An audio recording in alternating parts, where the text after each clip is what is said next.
Hello there, this is Andre doing another one of his Christmas vlog reviews. This time for an old family favorite from, the last few generations. The Brady Bunch episode, The Voice of Christmas. This is just an amusing little vlog, something I grew up on, my parents grew up on, just kind of nostalgia. And I'm sure you all remember this quite well. It was from the first season of the Brady Bunch, I think in the middle of it, when the children, Greg, Marcia, Jan, Peter, Cindy, Bobby, are all still quite young. And their reactions are very much like, regular little children. And it was more of a real show, I guess. Some people say that later on the Brady Bunch got a little bit, cornball and out of touch with the times. I love it, either way. I love the Brady Bunch. But this was a little more realistic at that time, fighting and occasionally pulling hair and yelling at each other and stuff like that. But it was comic, And in this episode, Carol Brady, Florence Henderson, is basically,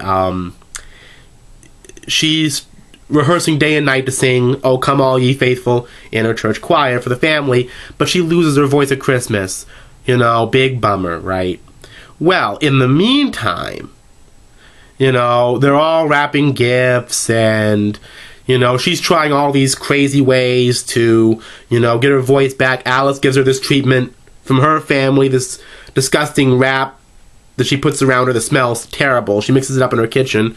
Greg Brady thinks that it's dinner, and he smells it and says, "I decided to go on a diet," one of the comical moments of it. And they're going out to buy a Christmas tree. So they go to a department store, Santa, where Cindy goes to Santa Claus, and she says in that rather adorable little lispy voice of hers, "I don't want any presents, Santa." She wants her mother to get her voice back, and there's oohs and ahs, of course, but it confuses Santa. And he looks at her, face, and she's all cute and says, "I can't refuse this kid."